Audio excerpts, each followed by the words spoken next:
Déjeme compartir. Justo, creo que ya está, ¿o no? Para que comparta las presentaciones.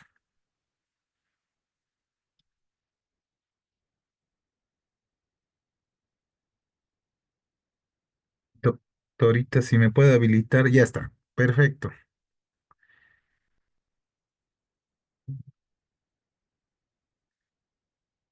Bueno, buenas noches, estimados estudiantes. Creo que se está viendo, ¿no es cierto?, la presentación. Si me confirman, por favor. Sí, Se se ve observa. perfecto, doctor. Se está Sí, se ve. Perfecto. viendo. Muchas gracias, muchas gracias. Bueno. Asumo que esta es una de las primeras clases y bueno, yo siempre inicio con la presentación y un poco marcando las reglas de la clase. Como ya mencionó la estimada doctora, mi nombre es Iber Alejandro B. Espinosa. Voy a ser el encargado de impartirles la asignatura de Derecho Romano. Inicio justamente dando gracias a Funde y a la Universidad del Oriente por la invitación. Siempre es bien grato. Dar docencia para ellos es algo que me encanta en realidad y bueno, en la medida de lo posible tratamos de hacer lo mejor, lo mejor las clases, ¿no? Voy a pedirles que en esta sesión nos presentemos inicialmente, ¿no? Para un poco conocernos en estas clases que vamos a llevar adelante. No sin antes pedirles, por favor, un momento de su tiempo para comentarles una situación en cuanto a la asignatura. Se me pidió de que diera la clase en dos sesiones, el día de hoy y el día de mañana. Por razones de fuerza mayor, yo tengo unos compromisos, voy a estar de turno en el trabajo el día de mañana, cuestión de que no voy a poder brindarles la sesión el día de mañana por la tarde.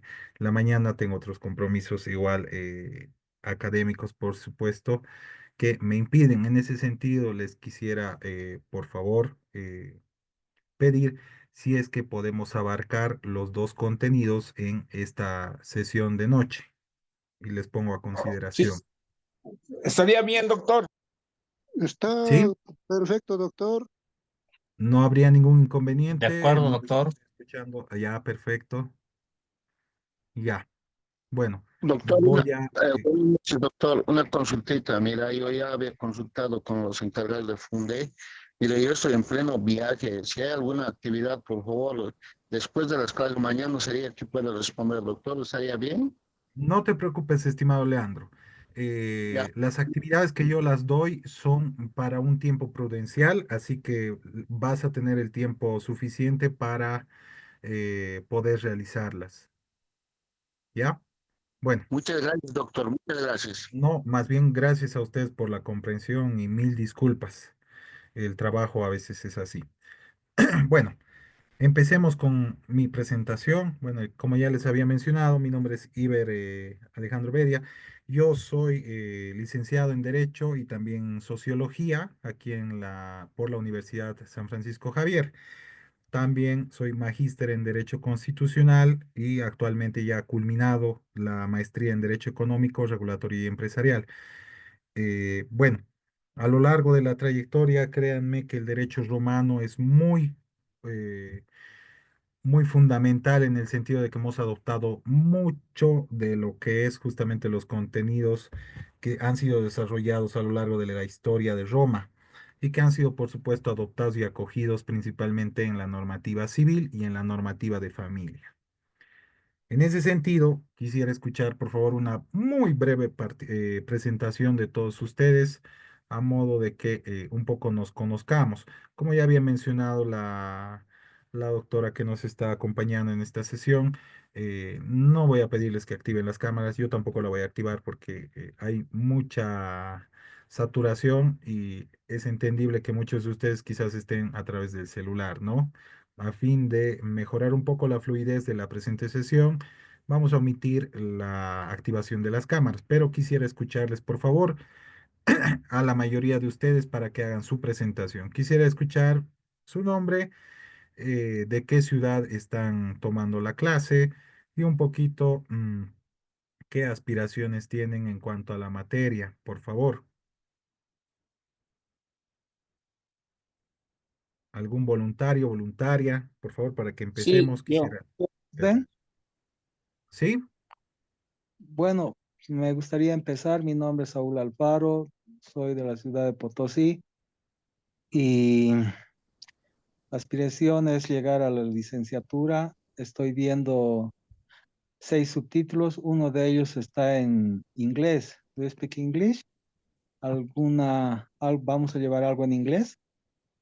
Bueno, en inglés, más allá del el término del common law, no va a haber mucho de inglés, salvo que quizás nos volvamos a encontrar para la asignatura de Derecho Comercial, en el que sí hay, bueno, no bastante, pero sí igual hay algunas terminologías que vamos a emplear. Pero no voy a dar ningún paper en inglés, así que tranquilos, al menos la mayoría. Ok, thank you very much. Saludos a todos. Gracias. Un gusto conocerte, estimado. ¿Algún otro u otra que quiera hacer la presentación, por favor? Quisiera escuchar cuáles son Yo, sus nombres, qué mira, aspiración tienen para retomar yo, la licenciatura, porque tengo entendido que este es un programa justamente para culminar, ¿no es cierto? Quizás la carrera que ustedes por X u otras circunstancias no han podido culminarla. Y que los felicito, por supuesto, porque es un gran esfuerzo lo que ustedes hacen. Buenas noches. Mi Juan Carlos. nombre es, mi nombre es Juan Carlos Bayón Rojas. Soy técnico superior de las Naciones Originarias, ¿no? De la UMSA. Continuar la licenciatura para mí es un objetivo más en esta gestión, con el objetivo también en la materia de aprender un poco más, ¿no? Tema de derecho romano. Perfecto. Un gusto conocerte. ¿Alguien más que desee hacer su presentación? Pueden hacerla por chat también. Buenas noches, doctor. bueno, Compañeros, buenas noches. Buenas noches, Andrés. Mi nombre es, mi nombre es Andrés Alberto Mamani Surco, soy de Ciudad del Alto y mi aspiración es lograr la licenciatura en Derecho. Muchas gracias. Perfecto, un gusto conocerte, Andrés. ¿Quién más desea hacer su buenas presentación? noches, buenas noches, doctor. Mi nombre es Leandro Edgar Choque.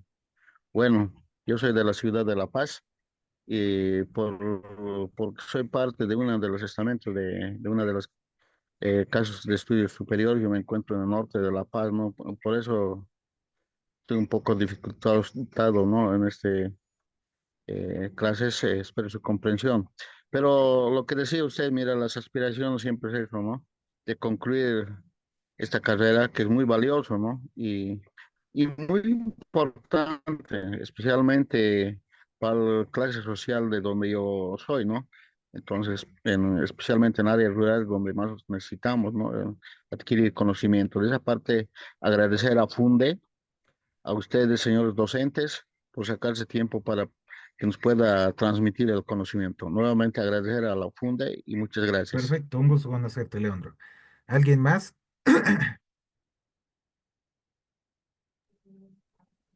Doctor, Vamos. buenas noches. Mi nombre es Buenas Juan noches. Ramos Chávez.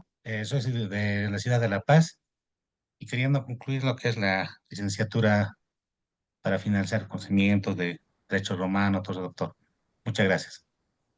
Un gusto conocerte. ¿Alguien más que desee la presentación? Tenemos espacio para un hito más, o dos Buenas incluso, si es noches. que quieren participar. Buenas noches, ¿me escuchan? Buenas noches. ¿Cómo está? Buenas noches. Mi nombre es Roxana Argani. Soy de La Paz, de Tiquina, provincia de Manco Cápac.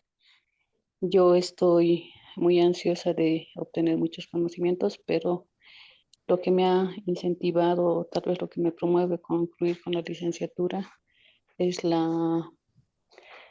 es el anhelo de profesionalizarme, tal vez realizarme como profesional ahora que ya cumplí tal vez con mis hijos, con la familia, ya tengo hijos también en la universidad y es también las ganas de demostrar de que para el estudio no hay edad, no hay ningún tipo de impedimento, más al contrario, es un aliciente poder demostrar a mis hijos y a mi familia que no importa cuánto tiempo tardemos, es obtener el anhelo con el que hemos partido desde el colegio, ¿no? Ser profesionales y lograr una carrera.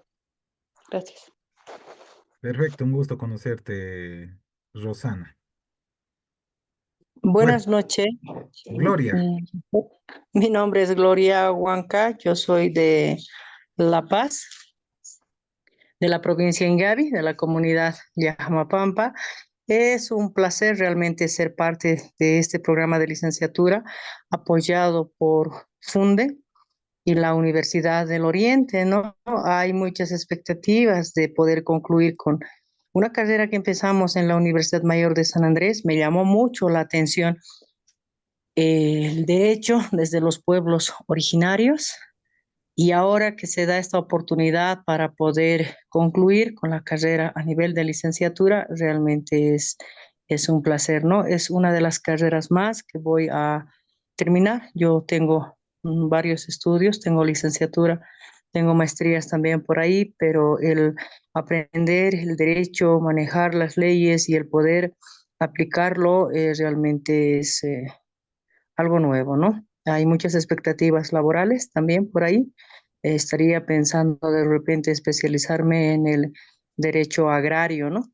Eso, un gusto conocerlo, doctor, y a un todos los gusto igual, compañeros también. estimada Gloria. Gracias. Van a disculpar que les tutee, pero yo usualmente me desenvuelvo así. Igual pueden decirme Iber, si es que ustedes desean, no hay ningún problema. Bueno, si es que no hay ningún otro u otra estudiante que haya quedado quizás sin presentación, igual puede hacerlo ahorita mismo o a momento de hacer la intervención correspondiente. Se ha vuelto loco. Ya. Vamos a empezar entonces el desarrollo de las dos fases de esta asignatura. Doctor, Vamos a empezar con una parte introductoria. ¿Alguien quería comentar algo? sí, quiero presentarme. Sí, puede hacerlo. ¿Quién Ah, quedó sin doctor, presentación? bueno, en principio tengan muy buenas noches a todos los presentes, igualmente doctor a usted. Bueno, mi nombre es Irineo Quispe Ramos, soy de un pueblo indígena originario campesino de la comunidad de Chulchucani, de la provincia de Tomás Frías, del departamento de Potosí. Gracias por el momento. Ya, perfecto. ¿Alguien más creo que quería hacer su presentación?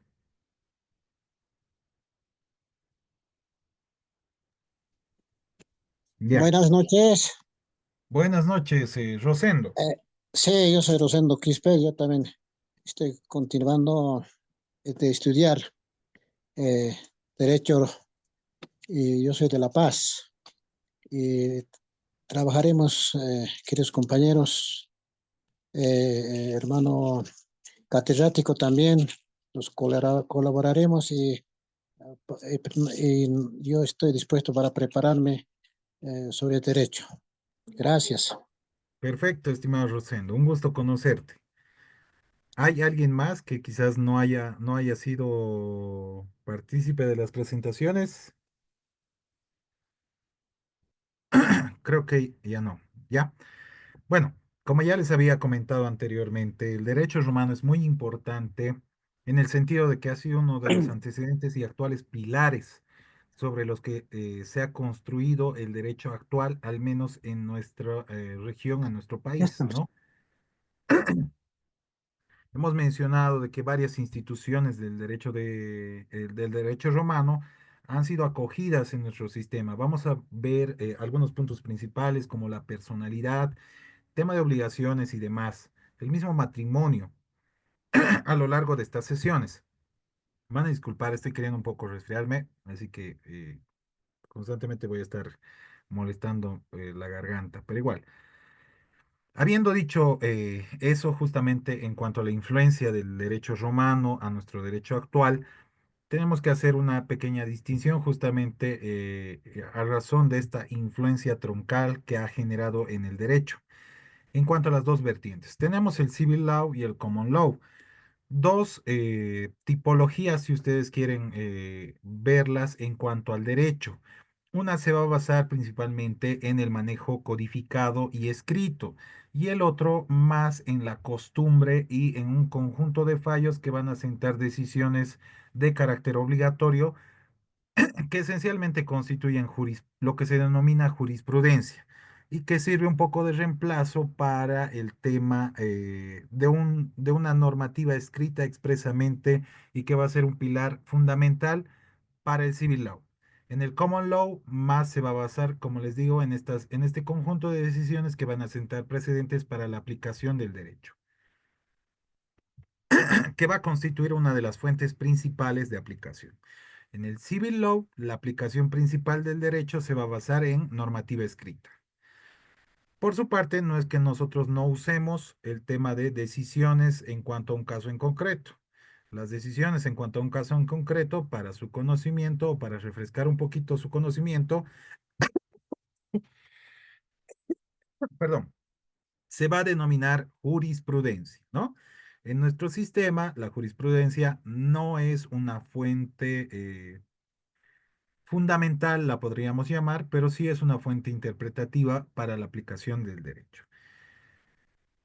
Por supuesto, el derecho romano ha sentado precedentes en cuanto a una codificación escrita, como lo vamos a ver más adelante con el ejemplo exponente que van a ser las 12 tablas de Justiniano, que lo vamos a ver más adelantito. ¿Qué más tenemos? Institutos actuales del derecho en influencia, o más bien como base de influencia que ha sido generada por el derecho romano. Hemos mencionado un poquito el carácter de la personalidad, el tema de las obligaciones. El mismo derecho sucesorio se ha basado un poco en el derecho romano. El carácter recursivo de las decisiones o resoluciones que conocemos actualmente han tenido su nacimiento, su antecedente más próximo en el derecho romano. Como simple ejemplo, y dada la limitación de las sesiones, los invito un poco a consultar la bibliografía que les voy a compartir, pero por decirles los recursos, el recurso de apelación y más el recurso de casación, eh, tiene su gens en el instituto denominado querella nullitatis, por decirles, ¿no? Así vamos a encontrar antecedentes en cuanto al derecho actual versus el antecedente o pilar del derecho romano. Principalmente en nuestro sistema tenemos mucha influencia del derecho romano. Esto justamente a razón de que hemos acarreado influencia del derecho español y el derecho español se ha basado en el derecho romano y varios países lo propio, ¿no es cierto? Vamos a ver igual un poquito de lo que es el derecho divino. Como ustedes saben, existían dos vertientes o dos corrientes en cuanto a la generación de normativa. La generación de normativa va a emanar justamente de una necesidad propia de la misma sociedad o como se denominaba en el derecho romano, justamente los ciudadanos romanos, que como vamos a ver dentro de un proceso de evolución, dependiendo al carácter de ciudadano, va a gozar de ciertos derechos y también, por supuesto, en consecuencia, va a verse limitado si es que uno no contenía o no tenía en realidad esa característica de ser ciudadano romano. Ese carácter divino va a estar muy presente principalmente en el imperio, cuando vamos a ver un absolutismo total en cuanto a las decisiones del emperador y la creación del derecho y por supuesto la aplicación del derecho mismo como actos guiados por Dios, ¿no? Aquí tenemos un pequeño aforismo que lo consigné y es un poco para mencionarles incluso la aún vigencia del derecho romano más allá de la influencia que nos haya brindado a través de los institutos. Vamos a ver constantemente, estos se denominan aforismos latinos. Los aforismos latinos también tienen su influencia, por supuesto. Esto ya principalmente en la época del Imperio Romano, ¿no? Cuando ha proliferado el tema del idioma latín. Y vamos a ver otros aforismos incluso que aún existen en el derecho. viene a mi memoria un poco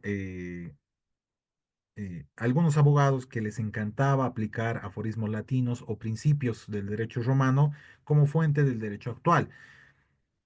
Más allá de un complemento a la decisión que nosotros podamos consignar en nuestros memoriales o en realidad en la aplicación de un derecho, del derecho como tal o la interpretación, debemos recordar y tener muy presentes las fuentes del derecho actual, ¿no?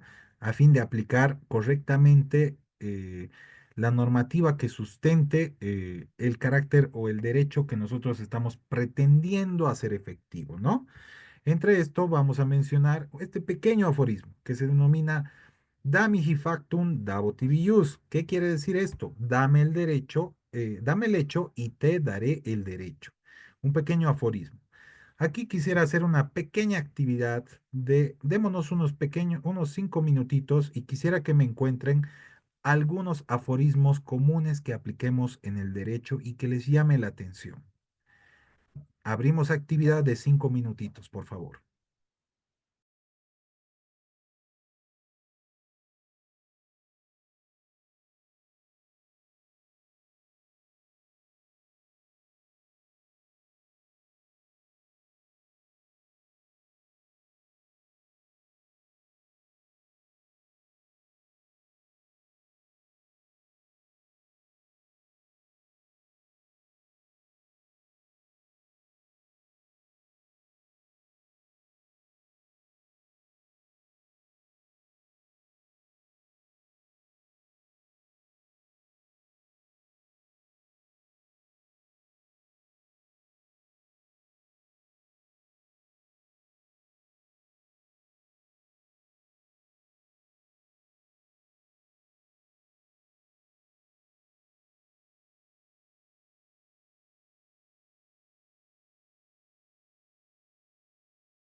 ¿Cómo están? ¿Cómo les está yendo? ¿Están encontrando aforismos? Hemos abierto actividad, ¿no es cierto? Sí, Sí, encontré algunos. ¿Han encontrado alguno que les guste? Eh, A ver, vamos sí, una empezando. imagen. Aquellos que ya hayan pillado, a ver, compártanos o léannos. ¿Qué les ha parecido? A ver. Aquí encontré una imagen vale más que 1000 palabras. O esta otra que indica que dice, no abras la boca y aparenta ser estúpido, porque si abres la boca, todos se darán cuenta que sí lo eres. Y ya, esos son aforismos comunes en general. A ver, les voy a En compartir general. algunos Tengo aquí uno. para que, a ver, escojamos alguno que les guste. Tienen, bueno, aquellos que estén en computadora les va a ser más sencillo. Estoy compartiendo un enlace en PDF en el grupo. Doctor, tengo un aforismo en latín, ¿está bien? Está excelente, Rosana. He pasado ya al grupo a ver, pillen alguno que les guste. Vamos a ir comentando. Rosana, Ya, hay dos, dura lex, sed lex. Dura lex, Basta, ver. obligatorio respetar y aplicar la ley. Y el otro que dice rebus sic stantibus, que significa que las cosas permanezcan en ese estado. Ya, está bien. ¿Algún otro que les haya llamado la atención?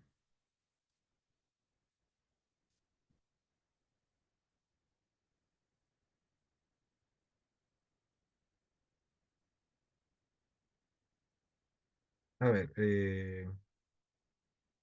tenemos aquí, a ver,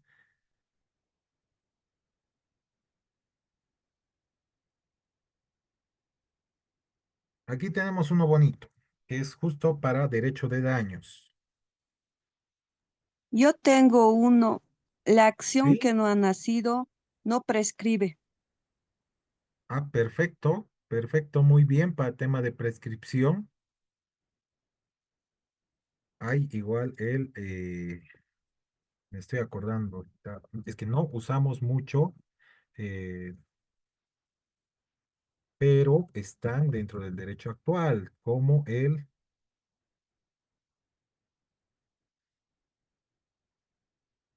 ahí está. Miren, el tan común, y avancemos con estito, para que no estén buscando mucho, lo pueden revisar en sus casas con más calmita. Aquí tenemos un principio en latín igual, adoptado también con influencia del derecho romano, justo que es el nemo tenetur ipsum.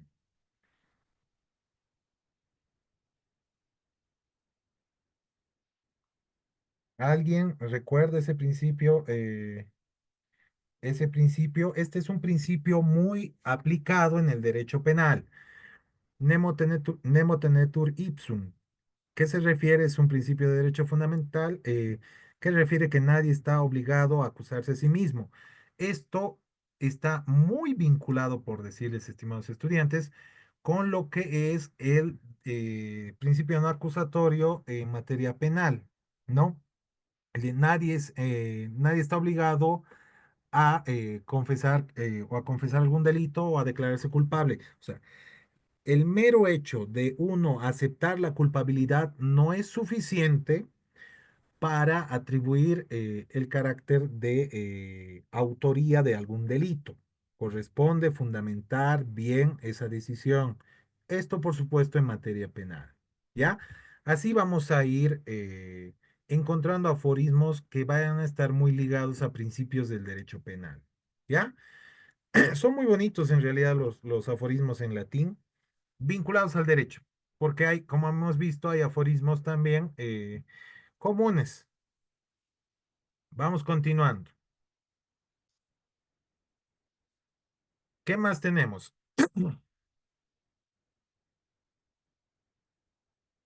Historia del derecho romano. En cuanto a el tema de historia del derecho romano, eh, yo estaría bastante contento de que a ustedes se les quede las tres etapas del Imperio Romano. Que tenemos la etapa de la monarquía, la etapa de la República Romana y la etapa del imperio. Tenemos aquí un alto imperio y un bajo imperio, como ustedes saben, con la invasión que ha acaecido, ¿no es cierto? En partes del imperio que ha marcado igual un antes y un después en cuanto a la división de las etapas. Veamos un poquito los tiempos. La monarquía tenemos un periodo de tiempo del 754 a 753 al 509 antes de Cristo. En la República Romana tenemos del 509 al 27 antes de Cristo. En el imperio tenemos esta división que ya les había mencionado de alto y bajo imperio. Tenemos del 27 antes de Cristo al 284 después de Cristo. El Bajo Imperio va a ser del 27 antes de Cristo y la caída de los dos imperios de Occidente, la caída de Roma y la caída de Roma que va a ser el 476 después de Cristo y Oriente con la muerte de Justiniano que va a marcar justamente la finalización del imperio. Vamos a analizar de una forma bien sintética cada etapa en cuanto a sus características principales. Porque si nos podemos hablar de cada etapa, vamos a quedarnos aquí mucho tiempo, ¿no? Tengan en cuenta que esta clase es justamente para reforzar un poco el conocimiento o refrescar los conocimientos que ya teníamos. Las asignaturas, como ustedes saben, se tendrían que llevar de forma anual, pero este es un programa diferente. Aquí tratamos de condensar y sintetizar los contenidos principales. Vamos con la monarquía. La monarquía van a existir las denominadas tribus, en las que a merced de la necesidad de una agrupación y consolidación un poco de el poder y la unificación de estas tribus, vamos a ver la nación de el Imperio Romano, bueno, no del Imperio Romano, sino de Roma en síntesis, ¿no? Ustedes saben que el, el- el dicho o el comentario en realidad en cuanto al surgimiento de la denominación de la ciudad de Roma, ¿no? De Rómulo derivó Roma. En aquí vamos a encontrar las civitas quiritarias que van a constituir las unidades políticas para este periodo de tiempo, que vamos a denominar como entidades políticas autónomas, porque cada una va a tener su propia autodeterminación, pero va a existir un conjunto de civitas quiritarias que, como vamos a ver más adelante, su fusión va a dar gens a lo que es la República Romana. En aquí va a existir ya el Senado. El Senado va a estar compuesto por los jefes de las gentes y a su vez vamos a ver que estos van a ser designados por el rey. Su número al inicio va a ser 100 y luego vamos a ver senados con una composición de hasta 300 personas. Vamos con los comicios curiados. Los comicios curiados van a ser las asambleas de los pueblos de cada una de estas cívitas, que también van a denominarse populus, en la que solo van a participar los patricios. Estos van a decidir aspectos de trascendencia, ya sea militar, la lex regia denominada justamente como esa normativa que va a ser emanada por el rey. Aquí igual vamos a ver algunos atisbos como la divinidad que va en realidad a tocar un poco al rey y que éste va a generar decisiones que van a tener el carácter de ley. También vamos a ver temas militares que van a ser tratados en estos comicios. Se va a dar una división en cuanto a la categoría de los ciudadanos. Vamos a ver los patricios y los plebeyos. Esto va a ser establecido por Servio Tulio, quien además, imagínense, desde esa época tan antigua, ya se va a generar lo que hoy aún mantenemos, esta institución del censo, justamente para tener un control y un conocimiento en cuanto a la población que va a componer las monarquías en Roma. Clases de ciudadanos o clases de personas ya en esta etapa de la historia: patricios, clientes, plebeyos y esclavos.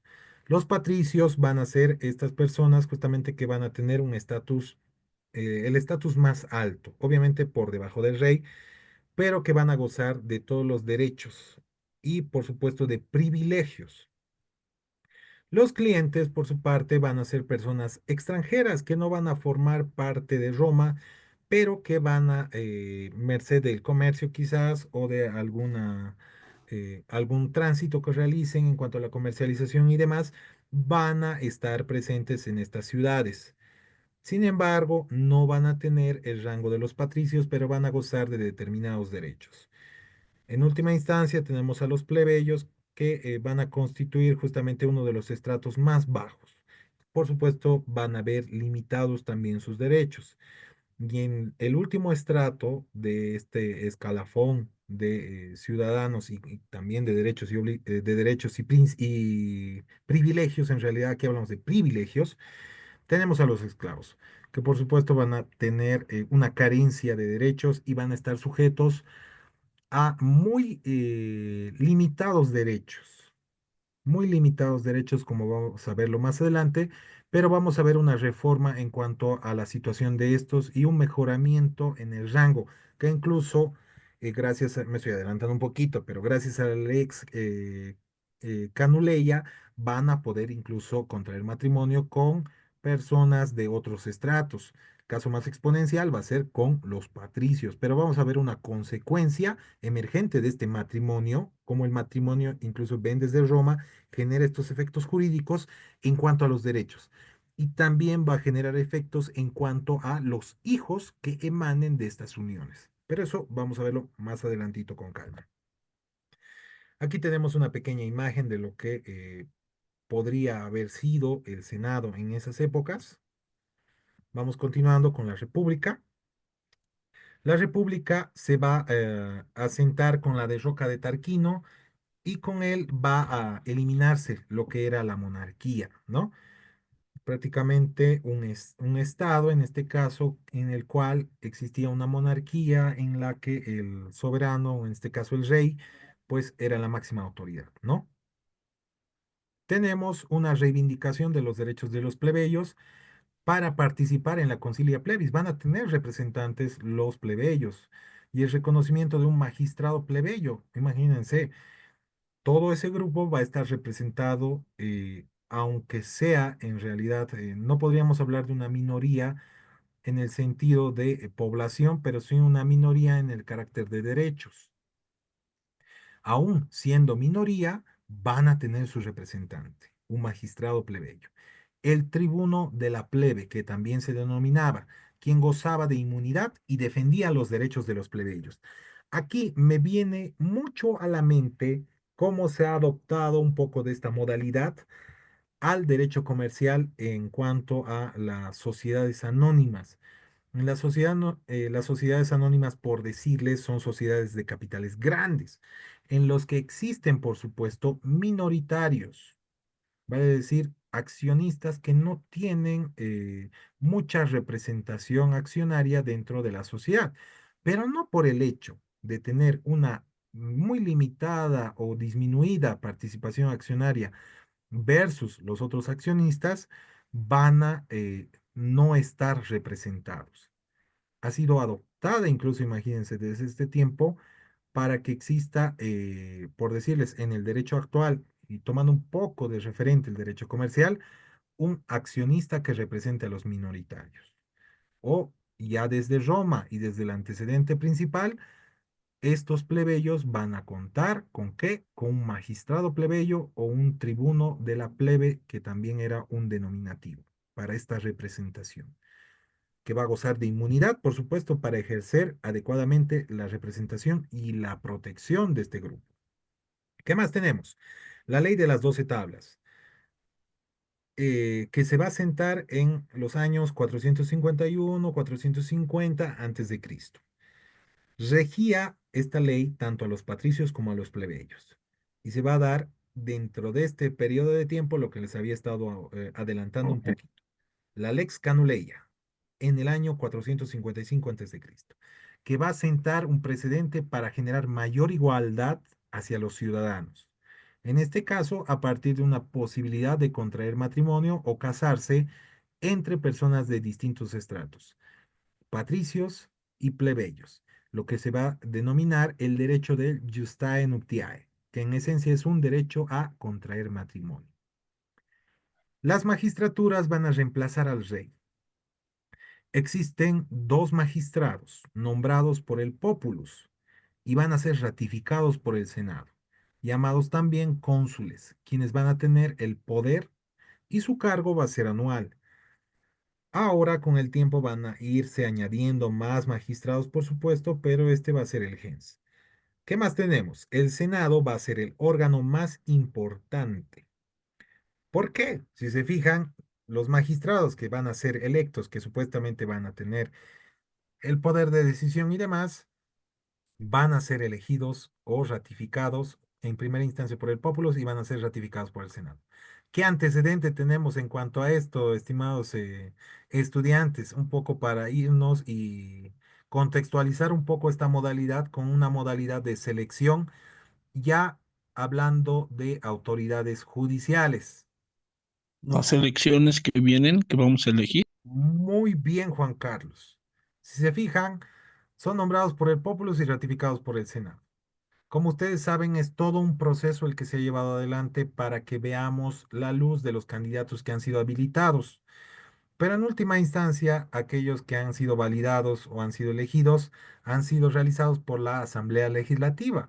Tiene mucha similitud con la modalidad de elección o selección o posesión o designación, como ustedes prefieran eh, la terminología, para los magistrados y para los magistrados judiciales de nuestro actual contexto. ¿Ven cómo van adoptándose aún modalidades de elección en nuestro derecho actual? Ni siquiera hablando de derecho, porque estamos hablando de estructuras políticas actuales, ¿no? Sigamos. El Senado va a ser justamente en razón a este poder de decisión el órgano más importante, pues va a aprobar las decisiones más importantes. En síntesis, va a validar quizás algunas decisiones de los magistrados y va a generar incluso vetos en cuanto a decisiones que quizás no convengan al pueblo romano o quien no dice, y como están plasmados incluso en las grandes películas, a los intereses del Senado. En aquí vamos a ver un poco la lex, los jurisconsultos y una simbiosis o una aplicación justamente de la lex a partir de los jurisconsultos, quien eran los que aplicaban el derecho, cuyas opiniones van a generar la jurisprudencia. Las opiniones de los jurisconsultos se denominaban jurisprudencia. En nuestro actual contexto del derecho boliviano, por supuesto que la jurisprudencia no es cualquier decisión que asuman las autoridades judiciales, sino está reservada para las decisiones de las más altas cortes o tribunales del país.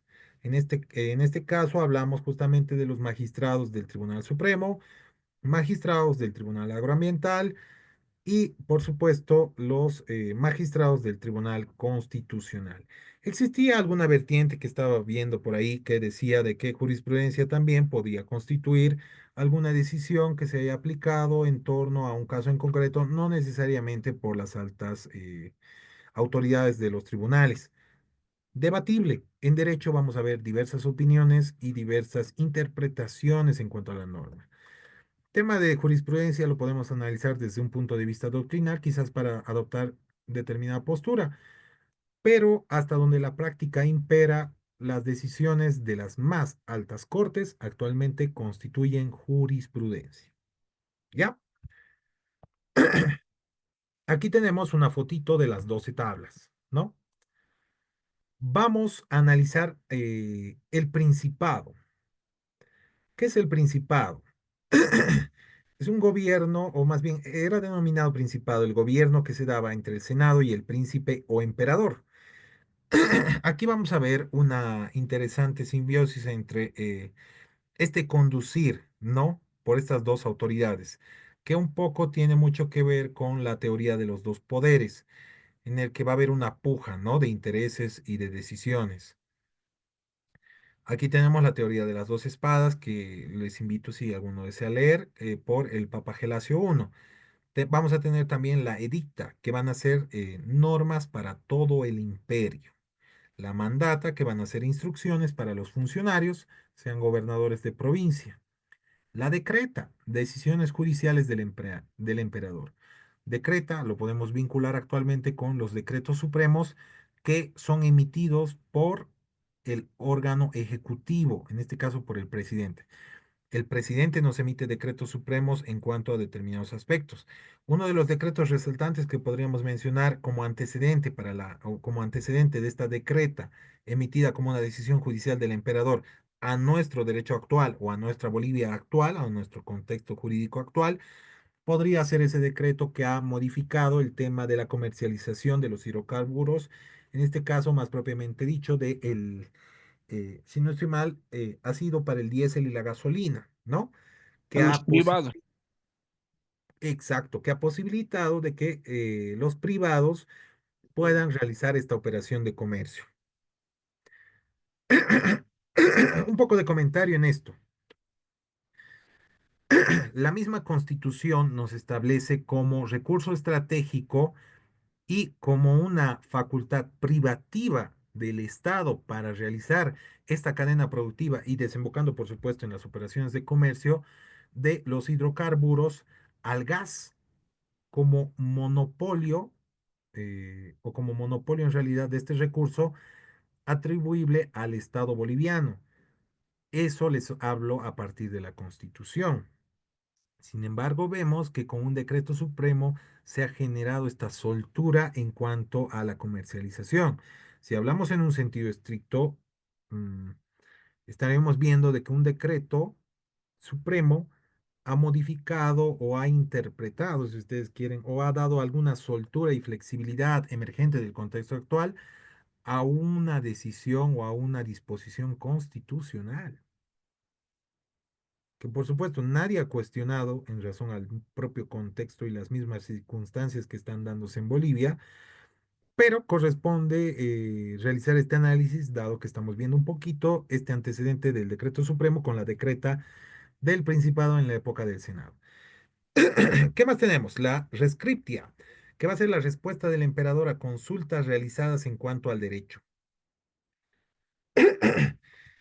eh, Actual instituto que ha tenido o ha sido la rescriptia un pilar en cuanto a su nacimiento y creación, podríamos mencionar las consultas eh, que pueden presentarse al Tribunal Constitucional. El Tribunal Constitucional tiene una modalidad de resolución o una modalidad de decisión denominada declaraciones constitucionales. Estas declaraciones constitucionales emergen de las consultas que realizan entes políticos o aquellas personas que estén facultadas para presentar estas consultas. Pero ven cómo encontramos antecedentes de nuestro derecho actual en Roma.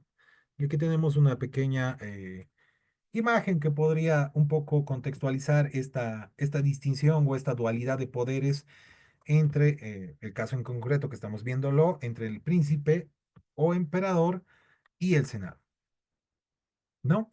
Vámonos al imperio. El imperio va a centralizar todo el poder en el emperador. Va a iniciar con Diocleciano, va a darse la división de...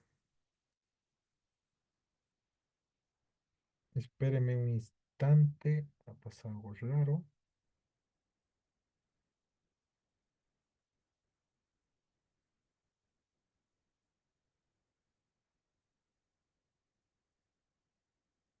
Eh, ¿Qué será esto?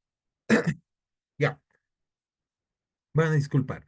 Se va a centralizar todo el poder en el emperador, va a iniciar con Diocleciano, va a existir una división entre el imperio de Oriente y Occidente, como ustedes saben, pero también dentro de esto se va a dar una compilación gregoriana en la que todo este bagaje normativo va a ser unificado, cuestión que va a generar las constituciones dictadas entre el año 196 y 195.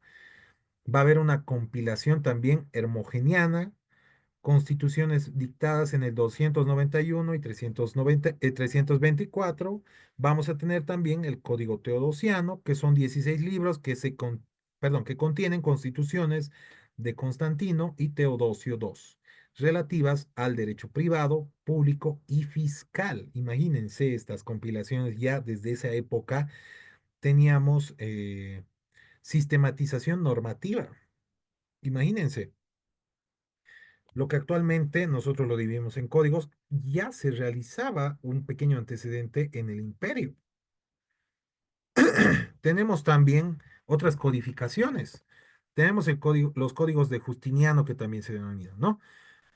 El código de Justiniano, también denominado Códice, va a ser publicado el 529 después de Cristo y va a ser una colección de 12 libros que contenían 4.562 edictos imperiales, que como ustedes saben, los edictos eran normas para todo el imperio. Imagínense leyes, o sea, compilación de leyes, una compilación de 4.562 ya existían, que eran edictos imperiales desde la época de Adriano, y el primer libro va a tratar sobre temas eclesiásticos, mientras que los demás códices más antiguos van a tratar, se trataba en último lugar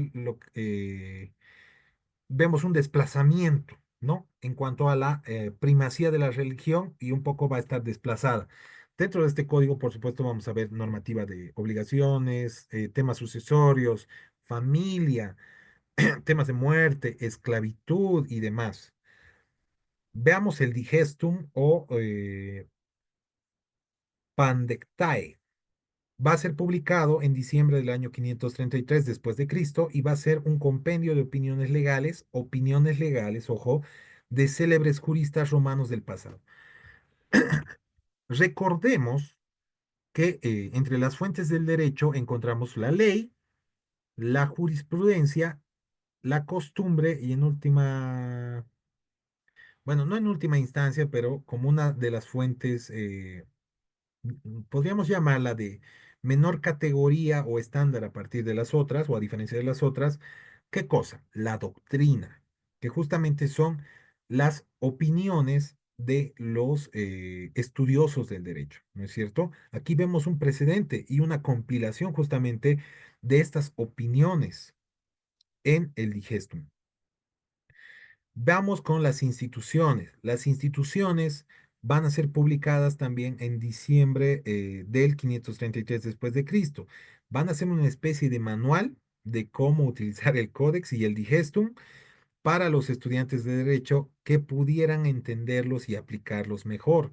Esto va a ser compilado por Treboniano y otros dos expertos, Teófilo y Doroteo. Imagínense cómo de avanzado estaba el derecho en esa época.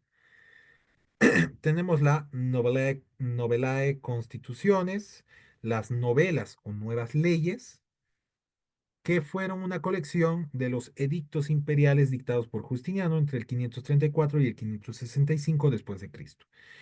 El último año de su reinado, prácticamente las leyes más de última data ya literalmente del Imperio Romano, ¿no? En lugar de latín, como se utilizaba anteriormente y todavía se utiliza en las otras tres partes, nos menciona, en estos nuevos códigos se utilizó mayoritariamente el griego, la lengua común del Imperio Bizantino. Como hemos visto, va a haber una compilación de estas normativas y de estos códigos, un poco que van a dar pie a el actual sistema de derecho, ¿no? Como les había dicho, hay un civil law que va a ser entendido como un derecho escrito en el que va a tener primacía el derecho escrito positivizado, en realidad el derecho válido, que va a ser válido por el mero hecho de cumplir un determinado procedimiento legislativo que va a verse plasmado en un código escrito y que va a ser aplicado de acuerdo a determinados criterios de interpretación que nosotros tengamos. Hay la interpretación escrita, la interpretación sistemática, la interpretación literal incluso, ¿no? Eso lo van a ver en su materia, supongo, de introducción al derecho, eh, más a profundidad. ¿Qué derechos va a gozar una persona? Tenemos el connubium, el comercium, testamento factium, patria potestad, jus suffragi, jus honorum y el provocatio ad populum. Connubium, para no extendernos mucho, el matrimonio. Comercio, la facultad de realizar el comercio y por ende realizar transacciones, vale decir, transmitir y recibir propiedades. Testamento factio, la capacidad de testar. Patria potestad, derechos que tienen sobre los hijos. Jus suffragi, elegir y ser elegido. Jus honorum, el derecho para ejercer funciones públicas o religiosas. Y provocatio ad populum, la apelación al pueblo para que no se ejecute una sentencia de muerte. Aquí, hablando justo de sentencia de muerte, tenemos a Sócrates, que como ustedes saben, se lo sentenció a muerte y pues él voluntariamente decidió beber el veneno, ¿no? Vamos con personas, con el ámbito de personas. ¿Estamos bien hasta esta etapa, estimados estudiantes? No estoy avanzando muy rápido. Está bien, ¿no? Ya, perfecto. Vamos continuando. Veamos Está un bien. poco el tema de personas en Roma. Tenemos la persona natural o física, esto a partir de justamente de un carácter humano, físico, palpable, ¿no? Que va a contar el carácter de persona ya en la antigua Roma con la libertad y la capacidad jurídica. Tenemos también las personas jurídicas o morales, esto o como una pequeña clasificación, y justamente está entre paréntesis la actualidad, cuidado que piensen que habían personas jurídicas o morales en Roma. que vamos a tener las organizaciones humanas o de bienes que tienen un fin determinado. Incluso en Roma ya había un poco de antecedente en cuanto a la construcción de gremios o agrupaciones de comerciantes, ¿no? Pero que aún no estaba tan consolidado como en la Edad Media. Pero eso simplemente como un tema de antecedente de historia un poco de las personas jurídicas. En tema de sociedades y empresas, en la Edad Media, ¿no? Donde hemos visto el boom. Requisitos. ¿Qué requisitos existen? Por una parte está el tema de la existencia, obviamente, ¿no? Tenemos un nacimiento efectivo. Este nacimiento efectivo va a estar supeditado por un nacimiento vivo. Y aquí tenemos dos vertientes, un poco de los sabinianos que te mencionaban. Van a ser vivos siempre y cuando ese ser humano o ese bebé se mueva. Otra perspectiva tenemos con los proculeyanos que nos mencionaban, no basta con que exista movimiento, sino para que exista un nacimiento efectivamente vivo y válido, va a tener que el bebé gritar o tener llanto, ¿no? Un llanto del nacimiento. Y tenemos aquí otra gran perspectiva, un nacimiento con forma humana. Vale decir que aquellas personas que tuvieran alguna discapacidad formativa, pues no van a tener la calidad de persona. Tenemos por otra parte una categoría de estatus, ¿no? Vamos a tener las personas libres, los ciudadanos, tenemos también los sui juris, los alina juris, que los vamos a analizar con mayor profundidad en el tema de familia. ¿Qué daba la personalidad, señores?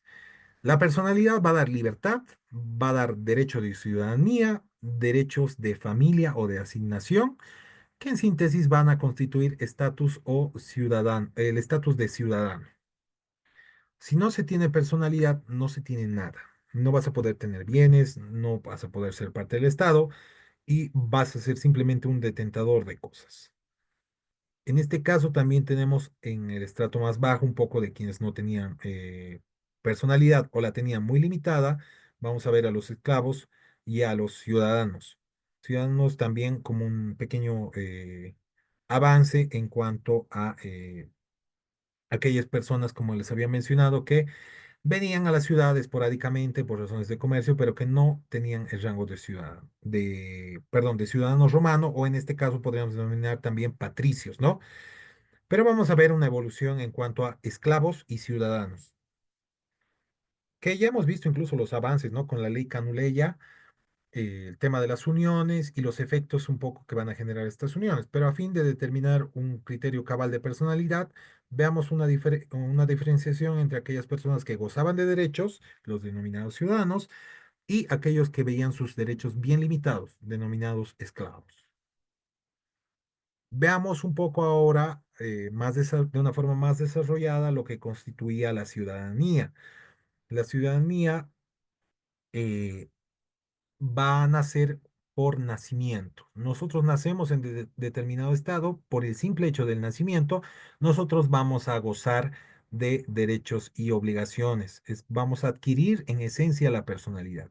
Y esto un poco ha sido acogido en realidad en nuestro Código Civil en el artículo 1, que nos menciona justamente al que está por nacer se lo considera vivo para todo lo que pudiera beneficiarse o lo que pudiera beneficiarle, si no estoy mal.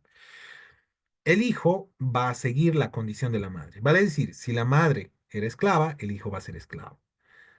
Si la madre era ciudadano libre, pues el hijo va a ser ciudadano libre. En el imperio va a verse una reforma que si la concepción se daba cuando la mujer era libre, el hijo nacería libre. Justiniano estableció que si la madre había sido libre en algún momento de su gestación, el hijo nacería libre. Por causas posteriores al nacimiento, obviamente, una persona libre podía desembocar en la calidad de esclavo. Veamos qué nos menciona. Un esclavo lo sería por la manumisión regular. Vale decir que el amo va a liberar al esclavo. La manumisión era un instituto por el cual se liberaba a estas personas que tenían la calidad o la condición de esclavas. Los peregrinos o extranjeros, por una decisión expresa de los comicios, un senado consulto o una resolución imperial van a poder tener la calidad de ciudadano. Veamos ahora las causas de esclavitud. No haberse inscrito al censo constituía una gran falta en Roma. Actualmente, por supuesto, manejamos parámetros sancionatorios, pero nada drásticos a comparación de Roma. Por la deserción también constituía una causal para que pudiera darse la esclavitud. Cometer delitos también hubiera sido una causal. Deudas también, constituirse como esclavo y luego liberarse bajo complicidad para obtener algún beneficio, era otra causal para tener la condición de esclavo.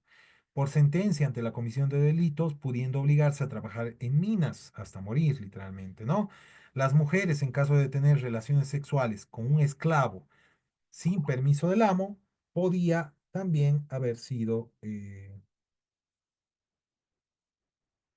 perdón, podía también haber sido una causal justamente para tener esta condición. La indignidad del liberto al amo que lo liberó, por supuesto. Si es que la persona que había sido liberada cometía algún delito o algún ilícito contra el amo o o alguna anticonducta, pudiera ser moral, por decirles, contra el amo que lo ha liberado, pues bajo la figura de indignidad pudiera haber tenido nuevamente la condición de esclavo. Veamos la pérdida de ciudadanía. Uno va a perder la En ciudadanía este lugar que ha dicho por deserción, por, ¿a qué se refería? Verónica, por favor, los micrófonos, mucho cuidado. Vamos, continuando. ¿Qué más tenemos? A ver, pérdida de ciudadanía estamos diciendo, ¿no? Como causa podría haber sido, obviamente, la esclavitud sobreviniente. Tenemos la otra por efecto de ciertas condenas. En este caso, a los peregrinos, por decirles, si es que habían adquirido la condición de ciudadanía, como habíamos visto, ¿no? Por el Senado, podían ellos perder esa condición si es que generaban alguna anticonducta en la ciudad. Por abandono de la ciudad para ser ciudadano en otra, obviamente. No existía en Roma la doble ciudadanía. Se supone que tú renunciabas a tu ciudadanía si es que adoptabas otra ciudadanía, por ejemplo, la griega, por decir. Manumisión. Hemos ya visto un pequeño antecedente antes, ¿no? Que era justamente la la posibilidad en realidad de que el amo de un esclavo pues lo libere. Veamos los procedimientos y las modalidades que hay. Tenemos la solemne. La solemne va a operar por medio de el denominado censo en el que el amo va a otorgar el permiso para que el esclavo se cense, vale decir que participe en esa contabilidad de ciudadanos y por mandato del amo y si permitía justamente este acto, pues el esclavo adquiría la condición de liberto o libre, ¿no?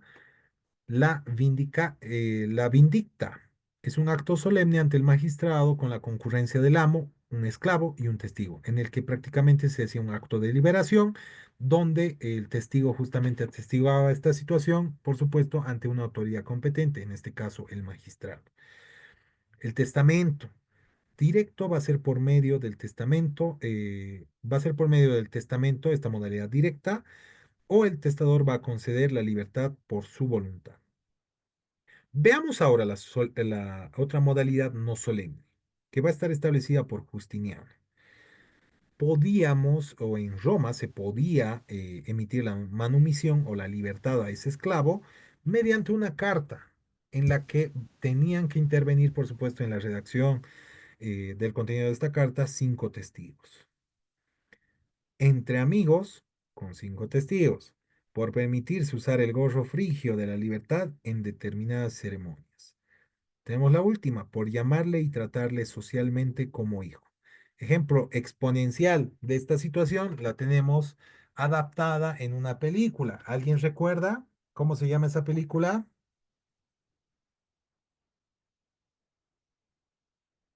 En la que justamente el amo lo Ben-Hur. vuelve un hijo y muy bien, Saúl, muy bien.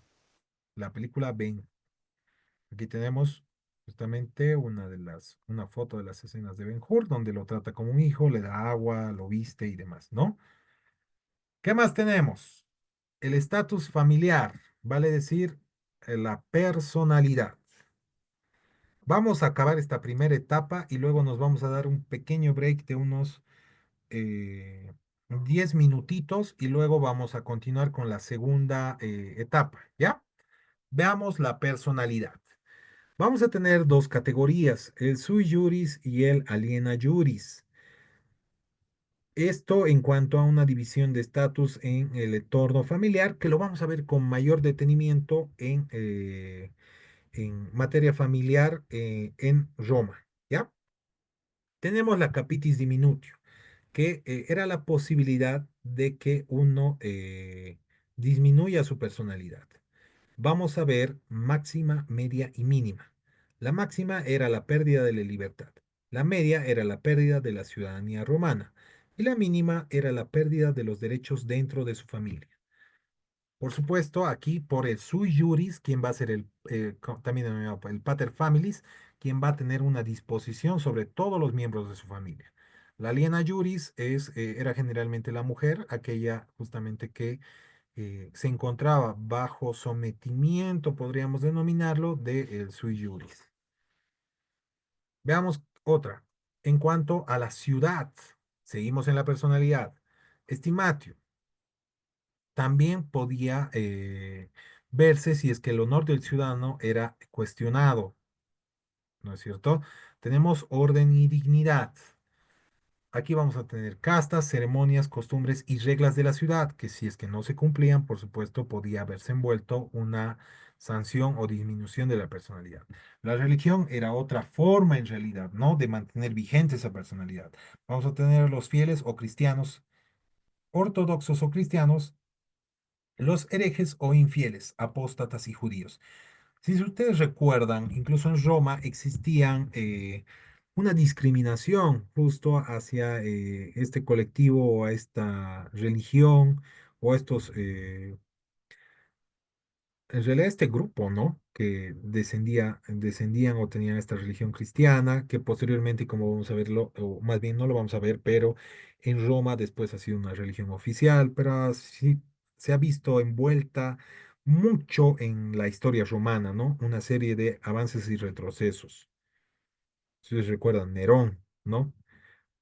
Vamos en cuanto al domicilio. ¿Dónde debían ser buscadas las personas en caso de plantearse alguna demanda en su contra? Imagínense ya el domicilio quedó vigente y consolidado en Roma para tener una certeza de dónde vamos a encontrar a determinado ciudadano en Roma. En cuanto a lo físico, vamos a tener una distinción en cuanto al sexo. Obviamente, la mujer era sujeta a tutela perpetua. El sexo va a influir en la capacidad jurídica. La mujer, o también denominada aliena juris, en el grupo, cuando hablamos de una estructura familiar, va a tener disminuido su capacidad de decisión frente al sui juris, que era el patriarca de la familia, si ustedes quieren denominarlo. Otro rango puede ser la edad. Infants eran menores de 7 años y tenían incapacidad absoluta. Impúberes eran los comprendidos entre los 12 o 14 años. Incapacidad de obrar relativa. Van a ejercer actos por medio de su tutor, solo en lo que le beneficie. En la actualidad podemos ver igual algunos aspectos en los que pueden concurrir causales en los que una persona menor de edad no necesariamente se va a ver impedida de realizar actos en la vida civil de forma válida. Uno de los ejemplos más notables podríamos mencionar, trayendo a colación a la actualidad, las emancipaciones, ¿no? Pubertad, tenemos de 14 a 25 años, donde aún se contaba con un tutor, por obvias, aquí dependiendo en realidad del pater familis, o en este caso del sui juris. La mayoría de edad va a estar comprendida a los 25 años, con una capacidad de obrar plena. La vejez, también denominada senectus, va a ser el periodo final de la vida en la que vamos a tener igual capacidad de obrar. Veamos las alteraciones corporales y sus repercusiones con la personalidad. Vamos a tener físicas y mentales. Las físicas, incapacidades físicas que podrían disminuir un poco la personalidad, tenemos la impotencia, la sordera, la mudez y la sordomudez. En cuanto a las mentales, vamos a tener furiosi, que va también denominada mente capti o los que actualmente denominamos enajenados mentales o personas con alguna discapacidad mental o a nivel internacional como se está utilizando el denominativo de personas con capacidades diferentes. Un poco trayendo a colación este término que se debatió mucho en la perdón, en la Asamblea Constituyente. Los grupos representantes justo de este colectivo eh, decidieron que se mantenga el término o la terminología de discapacidad, justamente en razón a que a nivel internacional no estaba muy desarrollado en cuanto a la normativa y derechos reconocidos bajo la terminología de personas con capacidades diferentes, ya que la discapacidad justamente brinda beneficios. Beneficios en el sentido de quizás la percepción de algún bono, ayuda, etcétera, ¿no? A fin de no eliminar eso desde el plano internacional, se optó por mantener el tema de la terminología de discapacidad. Bueno, aquí, estimados, espero que no hayamos volado mucho. Nos daremos 10 minutitos, por favor. Volvemos a las 10:32 para continuar con la segunda etapa de la clase. ¿Ya? A Volvemos las diez ocho treinta y treinta y dos. dos sería, doctor. Oh, perdón, mil Oh, disculpas, no sé dónde está mi cabeza. Tienes razón. Volvemos a las 8:32. 20:32. Volvemos. Listo. Nos damos un pequeño break.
Perfecto. Bueno, espero que le hayan dado un cafecito o un jugo para retomar esta segunda parte de la clase. Vamos con el matrimonio. Como hemos visto, en la categorización de personalidad teníamos dos grandes colectivos un poco que hacían mención y que se entrelazaban con materia de familia y que las vamos a desarrollar en la presente sección de la clase. Teníamos el sui juris y el aliena juris. Habíamos mencionado justamente, ¿no? Que el sui juris era perdón, yo le he dado un cafecito y aún estoy acabándolo. Sui juris y aliena juris. Habíamos visto estos dos estratos justamente en las que uno tenía el control y dirección de los integrantes de la familia, el patriarca de la casa, ¿no? En contraparte teníamos a un grupo justamente que estaba sometido a este patriarca, en el cual toda la dirección, decisión y manejo incluso de patrimonio va a estar supeditado a la decisión del pater familis. Vamos continuando con mención de la ley de las 12 tablas que nos va a establecer que el conjunto de individuos sometidos a la patria potestad o a la manus de una misma persona, ¿no?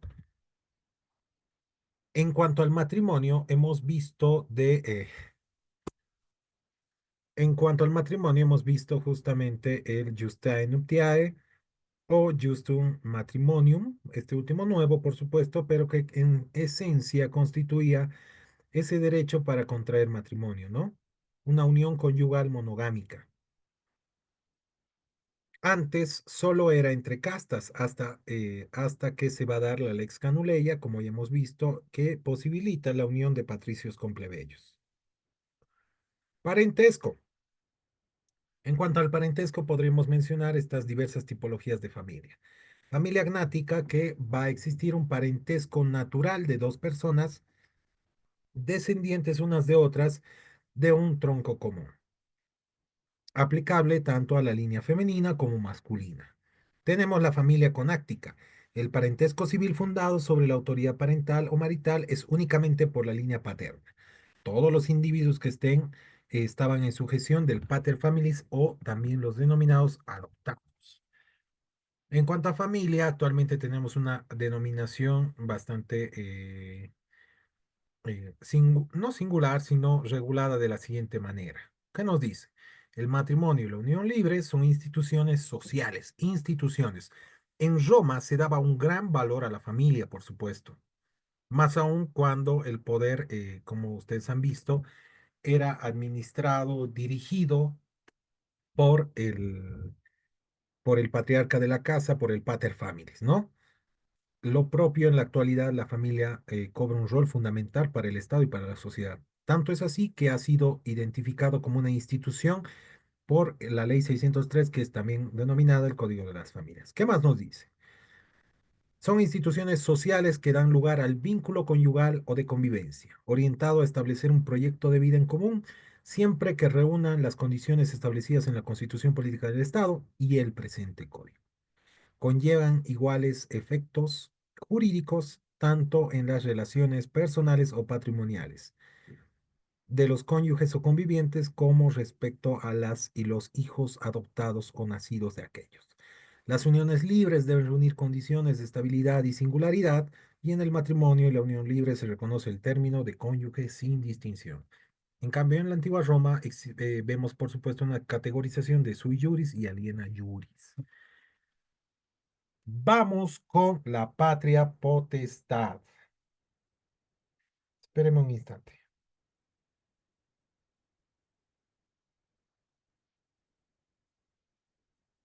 Espéreme un instante, por favor. Mm, mm, mm, mm, mm.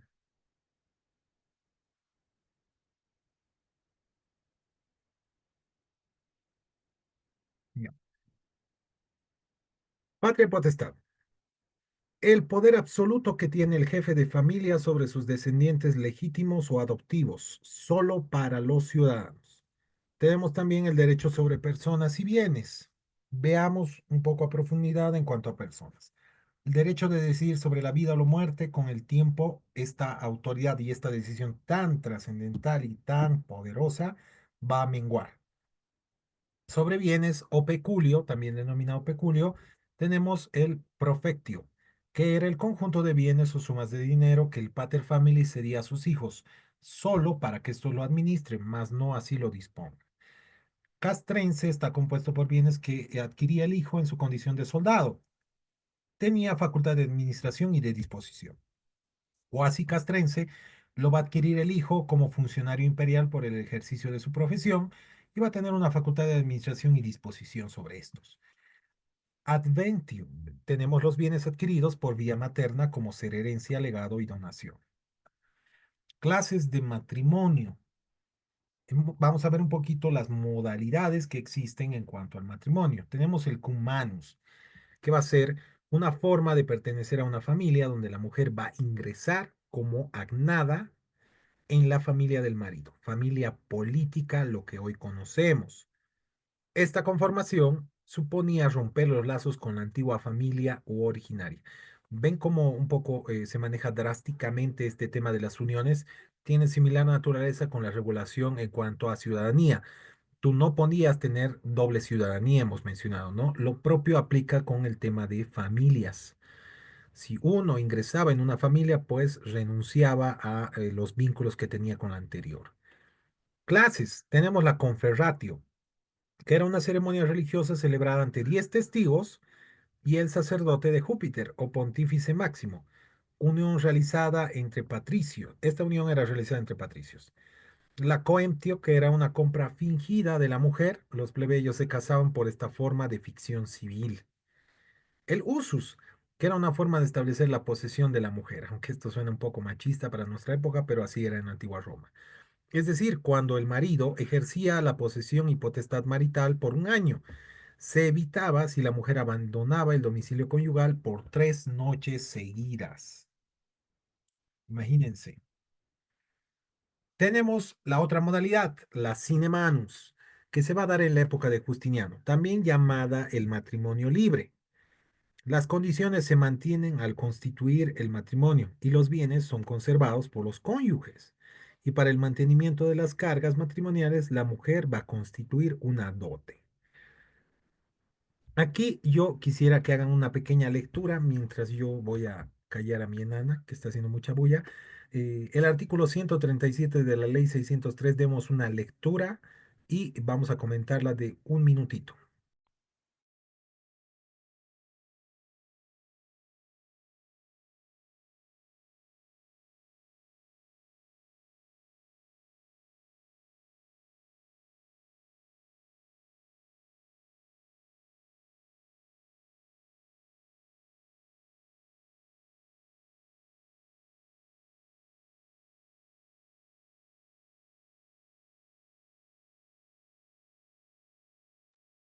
Ahora sí, ¿han dado lectura? ¿Qué nos dice el artículo 137? Sí, se lo leo, Eh, doctor. por favor, estimado Juan Carlos. El parágrafo 1, artículo 37, parágrafo numeral 1. El matrimonio y la unión libre son instituciones sociales que dan lugar al vínculo conyugal o de convivencia orientada a establecer un proyecto de vida común siempre que reúna las condiciones establecidas por la Constitución Política del Estado. El Código conllevan iguales efectos jurídicos tanto en las relaciones personales, patrimoniales de los cónyuges o convivientes, como respecto a las y los hijos adoptados o nacidos de aquellas. Ya. ¿Qué podemos extraer de este artículo? A ver, opiniones, comentarios.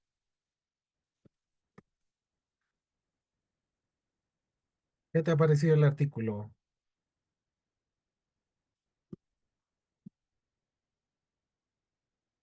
A ver, leámoslo.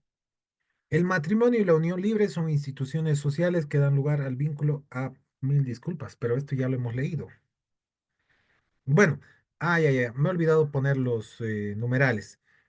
Actualmente, y según este artículo, los parágrafos 2 y 3, nosotros tenemos eh, dos especies de vínculos, porque unión libre no es sinónimo de matrimonio, ¿ya?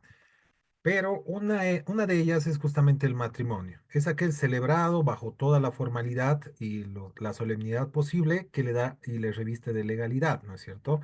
Por otra parte, tenemos la unión libre, que constituye justamente en esa unión que ha carecido de formalidad en cuanto a la celebración de un matrimonio, pero que no obstante a ello resulta en los hechos en un matrimonio eh, prácticamente consolidado, solo que sin la formalidad que la ley ha otorgado. No obstante a ello, y con determinados procedimientos legales, ya sea de manera voluntaria o vía judicial, nosotros podemos obtener la calidad de matrimonio a través de la unión libre, ¿no? ¿Qué les parece? ¿Cómo era el matrimonio antes y cómo es el matrimonio ahora?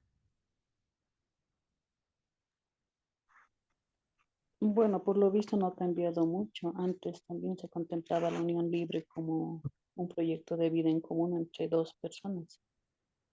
Exacto, exacto.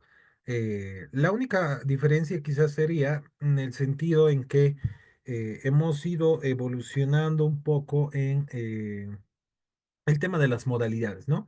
Actualmente la unión libre de hecho nosotros la podemos hacer de forma voluntaria y es un gran avance y una gran descongestión en el sentido de que aún hay personas que, emergente por supuesto de fallecimiento quizás de los cónyuges, acuden a esta instancia.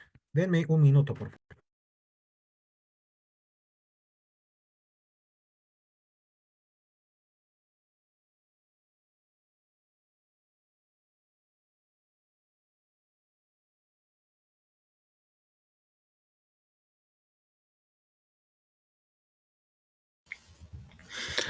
Disculpen, ¿alguien podría decirme dónde encuentro esa, esa ley? ¿Está en el curso o tengo que buscarlo en Google? No entendí esa parte, porfa. En Hola, hola, Google, mil disculpas. Creo que había alguna consulta. Sí, doctor, cuando usted dijo que vayamos a buscar esa ley y ese párrafo, ¿teníamos que buscarlo en Google? No, no, simplemente era para que le den lectura. Les voy a pasar incluso el código de las familias, pero era como una simple comparación de cómo se manejaba el matrimonio en la antigua Roma versus en la actualidad. Pero no le des mucha importancia porque igual les voy a pasar la presentación. Ya, ¿Ya? gracias. Continuemos. Los esponsales. ¿Qué son los esponsales? Prácticamente es un compromiso, una promesa que se asumía para contraer el Justea Nuptiae, vale decir matrimonio, incluso desde los 7 años. Y a la par de este compromiso podían consolidarse penalidades en caso de incumplimiento, las denominadas arras de cumplimiento. Impedía casarse con otra persona salvo si la otra persona resultaba indigna. Si es que se incumplía el pacto, se devolvía el doble de arras. Imagínense la penalidad. Si se era mayor de 25 años, se podía demandar daños. ¿Qué más tenemos? Condiciones de validez del matrimonio. Por una parte está la pubertad, que es la facultad física de ambas personas, hombre y mujer, previa inspección del cuerpo, ¿no? Cerciorarse de que evidentemente tiene los rasgos sexuales secundarios, en este caso obviamente, y que la mujer podía procrear, ¿no? Consentimiento. Antes era relativo. Dada la autoridad del pater familias, que autorizaba por su propia voluntad justamente de que se lleven adelante uniones. Pero posteriormente no va a cobrar tanta importancia y el consentimiento va a ser algo crucial a momento de que se generen estas uniones. Consentimiento del jefe de familia no va a aplicar si la persona era sui juris. El magistrado interpelaba las quejas en caso de negativa del pater familias, ¿no? Lo único que nos podíamos quejar era el magistrado, pero incluso este magistrado va a interpelar o va a interceder por la queja. Tenemos el jus connubium, el derecho de contraer matrimonio, que era la aptitud legal para contraer, justamente, para la redundancia, matrimonio, y solo los ciudadanos romanos solo aplicaba para los ciudadanos romanos. Posteriormente, con la lex Canuleia, como hemos visto, se va a salvaguardar este derecho también para los plebeyos, incluso para los esclavos. ¿Qué más? Causas de incapacidad para contraer matrimonio. Tenemos el parentesco, entre paréntesis de línea directa, descendientes unos de otros, prohibido hasta el infinito, ¿no? Este tabú ha nacido en la monarquía y justamente emergente de todas las malformaciones quizás que se podría haber dado y que ellos mismos han percibido desde esa época, imagínense, ya notaban de que no era correcto ni sano vincularse con, bueno, con parientes, ¿no? De línea directa o descendientes, ascendientes y demás. En línea colateral nos menciona cuando se desciende de un mismo autor común, hermano, hermana, tío, sobrina. La afinidad, lazo del esposo con los parientes del otro esposo, entre afines va a quedar prohibido hasta el infinito en línea directa. Desde Constantino vamos a ver aquí una modificación, solo se va a prohibir entre cuñada y cuñado. Otros relativos, dependiendo del momento histórico que lo veamos, patricios y plebeyos. Con la lex Canuleia, esa incapacidad va a va a verse anulada, ¿no? Otra que tenemos sería entre tutores y pupilos o tutoras y pupilos o tutores y pupilas, ¿no? Como lo queramos ver. Efectos, conformación o integración. Va a constituirse una familia, ¿no? Hijos van a tomar la condición social de la familia. Bienes integrados y a responsabilidad del pater familias, salvo las excepciones que hemos visto anteriormente, ¿no? En cuanto a el tema de bienes.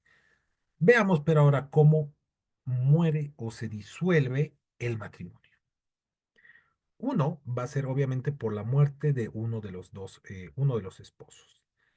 Dos, la pérdida del connubium. Vale decir que puede ser por esclavitud o cautiverio. Si alguno de los esposos era preso por el enemigo, el matrimonio se disolvía y no se restablecía aún si había liberación. Imagínense.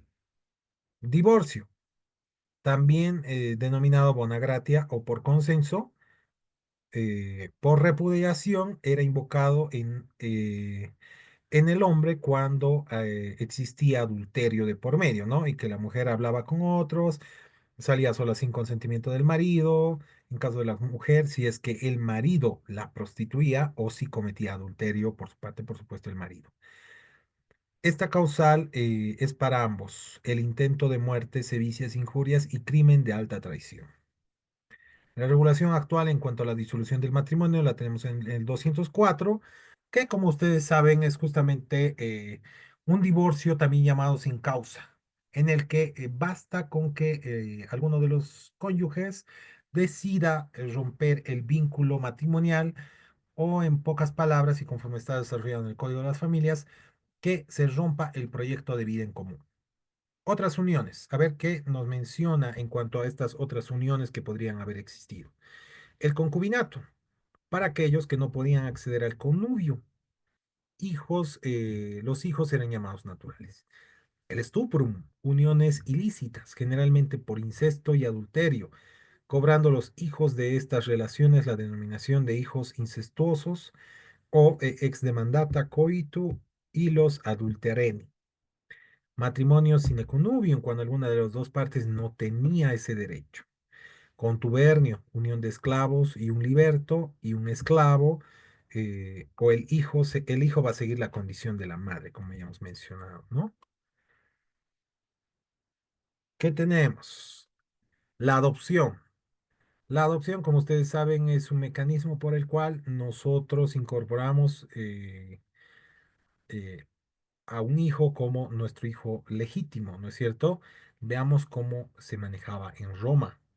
Procuraba un heredero y consuelo a quienes no podían tener hijos. Las clases que manejaban en Roma era la drogación y la adopción. La drogación es aquella en la que un pater familias adquiría la autoridad sobre otro. Mediante decisión de los comicios se adquirían los bienes del adrogado y podía ser realizado mediante el testamento. Por otra parte, la adopción es en la cual el pater familias adquiere la patria potestad sobre el filius family, el hijo de otra familia. Como requisito se revocaba la autoridad del anterior pater familias. ¿Qué efectos tenemos? La pérdida de la familia civil anterior, perdiendo antiguos derechos, se modificaba su nombre, se perdía el derecho de sucesión y se perdía la posibilidad de herencia del adoptante. Ahora sí, vamos con la parte que más ha irradiado a nuestro código. Tenemos en este pequeño segmento la propiedad. Aquí vamos a hacer mención a la res mancipi, la res nec mancipi y las propiedades. La res mancipi vamos a señalarla como una propiedad de alto valor cuya transmisión era solemne. Aquí hagamos un pequeño espacio para el comentario. Res nec mancipi, propiedades comunes que se transmitían sin mayor solemnidad. ¿A qué les hace mención esta doble distinción? ¿Qué tipo de propiedades considerarían que en la actualidad las transferimos por medio de un procedimiento reglado o denominado en la antigua Roma solemne? Solemne hace alusión justamente a una solemnidad, a una rigurosidad en cuanto a un procedimiento que se tiene que seguir para que se perfeccione algún objetivo que nosotros queramos. En este caso, la transmisión de esa propiedad.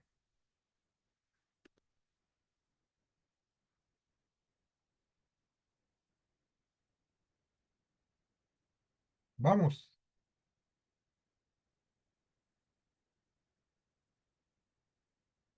A ver, les voy a dar una pista. Si ustedes quieren vender una laptop, digamos, o qué sé yo, una tele, ¿será que existe un procedimiento legal que yo tenga que cumplir para vender una tele? No, No, ¿no es cierto? Pero si es que yo quiero vender un lote de terreno, ¿existirá algún procedimiento solemne? Sí, Correcto. Esa distinción, guárdensela en su mente para diferenciar res mancipi y res nec mancipi. De ahí también la distinción entre bienes inmuebles o bienes muebles sujetos a registro y los comúnmente llamados bienes muebles, que los transferimos sin mayor solemnidad posible. ¿Ya? Tenemos también propiedades. Propiedad quiritaria, que va a ser aquella que los ciudadanos cuenten con los bienes y con los que van a comerciar en la ciudad. Bonitaria, una simple detentación. De esta detentación, posteriormente van a ser el Instituto de la Usucapión. Veamos ahora las obligaciones. ¿Qué obligaciones existen? O más bien, ¿qué obligaciones han sido desarrolladas en la Roma? O en Roma, perdón. Tenemos en cuanto a sujetos un acreedor y un deudor, que a la fecha han mantenido su significado, ¿no? Acreedor, aquella persona que tiene un derecho o un derecho de exigir el cumplimiento de una obligación de otra persona, a la que vamos a denominar deudor. Por su parte, el deudor va a ser aquella persona que va a tener que realizar determinado acto a merced de un derecho exigido por el acreedor. Objeto. ¿Cuál es el objeto de un contrato? El objeto de un contrato lo podemos encontrar en una diversidad de situaciones, ¿no? Desde una obligación de entregar un terreno, una obligación de entregar una obra, etcétera. Pero en síntesis, estimados estudiantes, recordemos algo general. Cualquier acción que nosotros consignamos en un contrato constituye una prestación. En ese sentido, el objeto de un contrato siempre van a ser las prestaciones recíprocas que se den entre las partes suscribientes. Eso si pueden recordarlo y anotarlo, sería genial. Las prestaciones recíprocas que se obligan las partes. Salvando, por supuesto, las excepcionalidades en cuanto a contrataciones y obligaciones, como por decirles una obligación unilateral, que es una tipología en la que una persona se obliga a cumplir determinado acto. ¿Ya? Eso, mis estimados estudiantes, para que se quede en su memoria, por favor, en cuanto al objeto de un contrato. Continuemos. Clases de obligaciones. Obligaciones civiles, muy sintéticas, dar, hacer o prestar. E incluso pueden existir obligaciones de no hacer. Obligaciones honorarias eran las mandadas por el pretor en casos particulares. Naturales, unas obligaciones naturales que van a surgir, como por ejemplo entre padres con los hijos, emergentes de la costumbre. ¿Qué obligación ustedes creen que existen entre padres e hijos? Les consulto a ustedes. ¿Qué opinan? ¿Será que un padre tiene alguna obligación con sus hijos? ¿Y qué obligaciones serían? Proveer económicamente. Muy bien, Saúl, si no estoy mal, ¿no? Muy bien. Existen así determinadas obligaciones que han sido consolidadas o incluso no codificadas, pero al menos definidas ya en el derecho romano como esta tipología de naturales. También van a existir obligaciones divisibles y no divisibles, alternativas o facultativas, mancomunadas o solidarias, diversas tipologías. Desarrollemos por esto los van a ver con detenimiento en su materia de derecho de obligaciones. Una de las cuales yo quisiera resaltar aquí quizás sería la mancomunada y solidaria, que hemos arrastrado, imagínense, del derecho romano hasta la actualidad y es esta explotada por los bancos en cuanto a los contratos de crédito. Mancomunidad y solidaridad, en esencia, hace mención a que un acreedor eh, puede exigir el cumplimiento de una obligación siempre y cuando sea común a uno o más deudores, o si existe un garante, igual, tiene la misma conexitud, de exigir a cualquiera de estos el cumplimiento de la obligación total. Eso quiere decir mancomunidad y solidaridad. Ya tenemos que mantener eso muy en claro. Y es una forma en realidad de tener éxito en realidad en la recuperación de algunas obligaciones, siempre y cuando tengamos la posibilidad de establecer este tipo de obligación. ¿Qué más?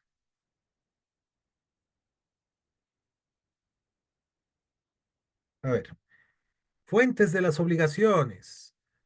En Roma vamos a ver una fuente, los contratos, también denominados ex contrato.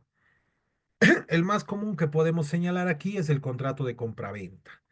Tenemos los cuasi contratos, los cuasi ex contratos, también denominados. Aquí vamos a poner como ejemplo la aceptación de herencia o las obligaciones unilaterales. Cuasi contratos en el sentido de que son contratos bien atípicos, que no se enmarcan quizás eh, en un sentido común, ¿no? Son bien atípicos. Delitos. Una fuente de las obligaciones puede emerger de delitos, el ex maleficio, que actualmente lo conocemos como el resarcimiento por un daño ilegítimo e injusto, que está regulado, si no estoy mal, en el 984 del Código Civil. Tenemos el cuasi delito, cuasi ex maleficio, cuando existen quizás hechos en realidad que no tienen esa carga de dolo en su generación, sin embargo, generan una repercusión de daño. Aquí hemos puesto como ejemplo los encargados de los barcos por la mercancía robada y posaderos, que se supone ellos tenían que cuidar, pero no cuidan y se genera una obligación de resarcimiento hacia los clientes. Efectos. En cuanto a los efectos, podemos ver el caso fortuito, fuerza mayor, caso fortuito, eventualidades que escapan a nuestro control y son bien fortuitos, si vale el término mencionarlos, como desastres naturales y demás, ¿no? Fuerza mayor, un impedimento, pero que tiene razón en la voluntad humana, pero que escapa al control justamente del obligado, pero que es motivada por un acto humano, no un acto sobrenatural o natural, o un fenómeno natural como el caso fortuito, por decirles. Dolo, la intención negativa que todos nosotros podamos tener en cuanto a un determinado acto que va a generar un efecto, sea positivo o negativo, pero que tenemos la intención. Dolo comúnmente se aplica justamente en materia penal en esa voluntad de causar daño con toda la intención. Culpa, por el contrario, vamos a generar un acto negativo, pero va a generarse por causa de una negligencia, un mal conducir, en el que no vamos a querer generar ese daño o esa conducta, pero por culpa de una irresponsabilidad va a generarse por acto nuestro. La mora vamos a mencionar como un efecto en cuanto a materia de deudas en la cual pues la persona que estaba obligada a cumplir determinado acto no lo va a hacer en el periodo de tiempo. Merced de eso va a generarse lo que se denomina mora. Es el incumplimiento dentro de un término establecido para cumplir determinada obligación. Vamos con la extinción de las obligaciones. Ipso iure, de pleno derecho. ¿Qué obligaciones van a eliminarse de pleno derecho? Obviamente pagando. La otra opción es realizar una novación, vale decir, generar una nueva obligación que va a matar la anterior con las mismas condiciones u otras condiciones modificadas, eso a decisión de las partes. Aceptilación, condonación es una especie de condonación, pero que se realiza a través de toda una ceremonia. Confusión, cuando la obligación, por alguna extraña circunstancia, eh, va a existir en realidad un derecho y una obligación en un mismo titular. Esa es la confusión. Pérdida de la cosa debida cuando la obligación es materialmente imposible de cumplir. Obviamente no va a poder realizarse el cumplimiento de esa obligación a plenitud, porque por la misma naturaleza de la cosa ha perecido y no existe una forma de reemplazar o realizar esa obligación o cumplir con esa obligación, más bien, ¿ya? Mutuo disentimiento, perdón. Vale decir resolver el contrato y extinguir sus efectos, pero por voluntad propia. Capitis diminutio, una pérdida de la capacidad de obrar, y esto puede trasladarse a los tutores o responsables, ¿no? ¿Qué más tenemos? Extinción de las obligaciones. Extinción, exceptionis ope ante un magistrado, puede ser mediante una compensación, vale decir que sustituyamos una obligación por otra, pero que la cumplamos y sea aceptada, por supuesto, por el titular que nos puede exigir la obligación. Remisión o condonación, como ya lo hemos visto, prácticamente es condonar la obligación, perdonarla, obviamente con toda una ceremonia. Transacción, llegar a un acuerdo entre las partes a fin de sobrellevar el asunto, ya sea eh, establecer nuevas modalidades y demás, pero que ponen fin a la obligación.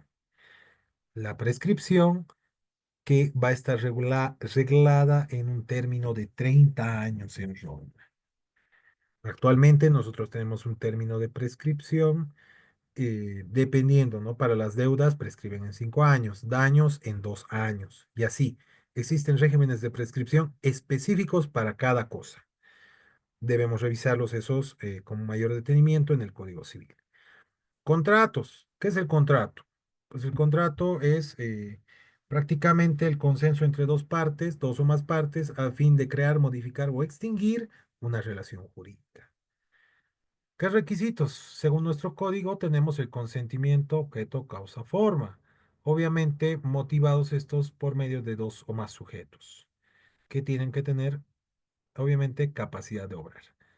¿Qué requisitos adicionales tenemos? El tema de la condición, regulado en el 494 del Código Civil. El término, establecido también como un plazo, ¿no? El plazo, modo o carga que podemos nosotros constituir dentro de un contrato, determinados gravámenes y garantías. Lugar muy importante donde nosotros vamos a realizar el cumplimiento de esas obligaciones. El lugar va a ser muy importante también para determinar una jurisdicción en caso de que nosotros queramos en realidad llevar a sede judicial determinada controversia que emerja de ese contrato. Hemos visto que en Roma existían ya domicilios consolidados, ¿no? La certeza donde vamos a encontrar a determinada persona. Lo propio hemos recogido nosotros y hemos constituido en los domicilios, y no solo en los domicilios, sino también como modalidad importante para determinar la jurisdicción en lugares donde se ha celebrado el contrato. Y también podemos establecer en qué domicilio va a ser válido la práctica de las determinadas comunicaciones procesales. Comunicación procesal, desde enviar una notita a la otra parte para señalar quizás que se va a modificar algo o se está incumpliendo algo. Ya desde Roma vemos cómo han ido influenciando materia de contratos, ¿no? Tenemos aquí unas modalidades: contratos nominados, contratos verbales o verbis, nexum, un vínculo del deudor con el acreedor, el esponcio, la interrogación y respuesta de un acto solemne, dictio dotis, realizado por el pater familias en promesa de la dote que se va a entregar a la hija, el Cuscurandum liberti, actos que el esclavo hacía para su antiguo amo, la estipulación, un acto verbal realizado entre los contratantes, promesa de pago, nómina transcriptia, registros de pagos. Imagínense, ya tenían allá un registro en cuanto a los pagos que se realizaban, de ordenados que eran los romanos. Chirografa, escrito donde se reconocía la deuda, contratos reales, contratos de propiedades, lo que hoy conocemos como transferencias, mutuum o préstamo de consumo, otorgamiento o devolución de la misma cosa, comodato o préstamo de uso, depósito, prenda, compraventa, eh, las mismas sociedades, como les decía, ya habían algunos activos de agrupaciones. Vamos a tener también otros, los contratos innominados, ¿no? No van a guardar una denominación y van a ser unos contratos que muy rara vez se van a dar, incluso dentro de la antigua Roma. Y esto igual lo hemos acogido en nuestra legislación civil. Vamos también a ver un poco de cómo ha influenciado en la libertad contractual de las partes. La libertad que cada parte tiene de establecer las condiciones que mejor les parezcan en un contrato. Los límites a esta libertad van a estar supeditados por las normas de orden público o que no se viole el orden público legal. ¿Ya? Tenemos también los cuasicontratos. Hemos visto entre los cuasicontratos que pueden generar obligaciones, por decirles la gestión de negocios, ¿no? Vale decir que un tercero se haga cargo de un negocio que le pertenezca a otro titular. Puede realizar una administración o gestión, pero va a tener su responsabilidad en el buen manejo. De ahí se dice que los gestores o los administradores tienen que llevar adelante su trabajo con una diligencia de un padre de familia. Incluso eso está acogido en el Código de Comercio actual. Terminología de la antigua Roma aún la ampliamos. Otro cuasi contrato puede ser un pago indebido. Yo pagué de una forma indebida a alguien, pues tenía la obligación de restituir ese pago que no me correspondía a mí. Enriquecimiento sin causa, muy vinculado al otro.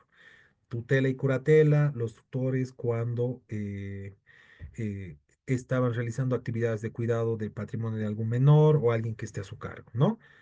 Indivisión de la propiedad, adquisiciones de herencia. Tenemos la Rex Proptia de Iactu, que era el comercio marítimo y la responsabilidad por el transporte, en el que los propietarios de las mercancías salvadas indemnizaban a los dueños de las mercancías que se echaron al mar por orden del capitán.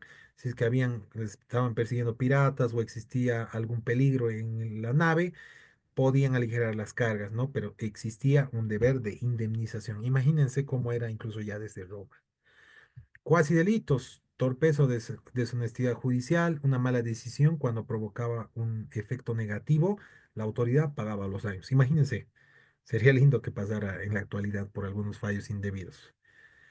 Efesum et diactum. El pretor sancionaba al morador que había generado un perjuicio a un transeúnte por arrojar algo a la vía pública.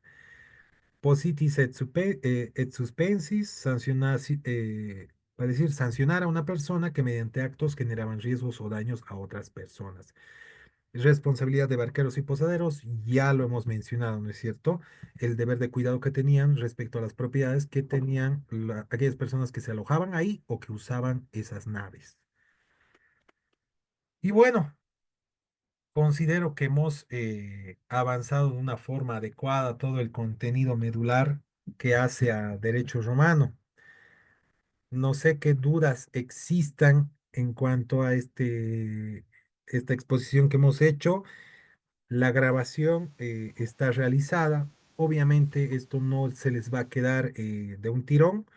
Los invito por favor a revisarlo parte por parte conjuntamente con el material. Sin embargo, pienso que está lo medular, al menos para su formación en torno a derechos humanos. ¿Hay alguna consulta?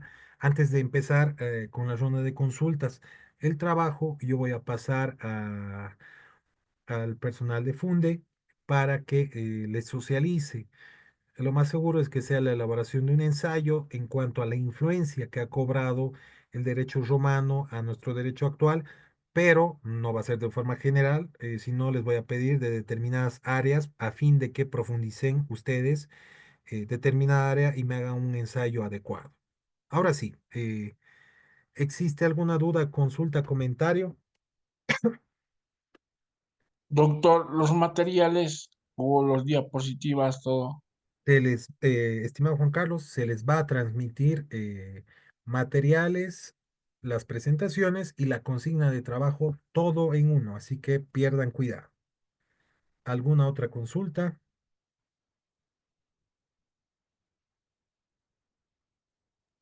Bueno, Algunos textos Rosana, que nos recomiende leer, doctor. Les voy a pasar dos textos completos. Déjame revisar. Hay uno de un mexicano, si no estoy mal, era de Luis Rodolfo. No lo encuentro.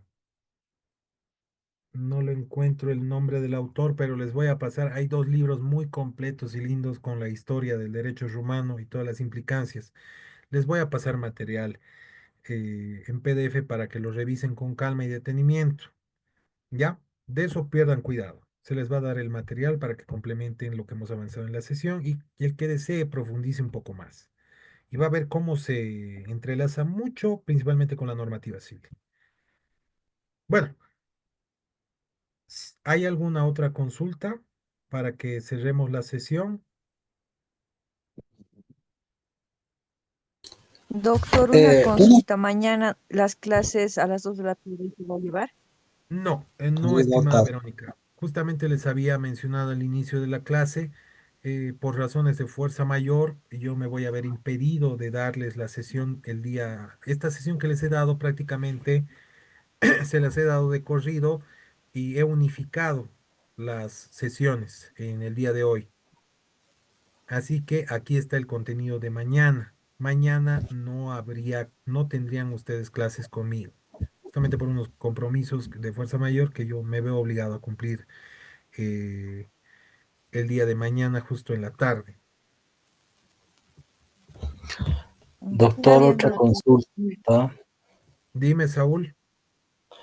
En el transcurso de la semana nos van a enviar el material para esta clase, desde lunes, martes. Yo voy a pasar hoy día en la noche el material y la consigna de trabajo porque yo ya las tengo alistadas. Así que perde cuidado. Las fechas, eso sí, voy a coordinar con la universidad o con Funde, perdón, para ver hasta qué etapa o hasta qué término les podemos dar de plazo, para que yo tampoco viole los plazos que ellos tienen para cada materia, ¿no? Ya tienen una programación. Súper, doctor, gracias. Meta, Doctor, buenas noches. Una consulta. Mabel. La posibilidad de interactuar con usted, imagino que cuando vayamos revisando la bibliografía, algo, a través de este medio para hacer algunas consultas, quizás necesitemos algunas aclaraciones, algo, ¿no? Claro, no hay ningún problema. Estoy dejando mi celular en el chat, que igual creo que se pasa la grabación. Cualquier duda, consulta, comentario, chisme que quieran hacerme, ahí está.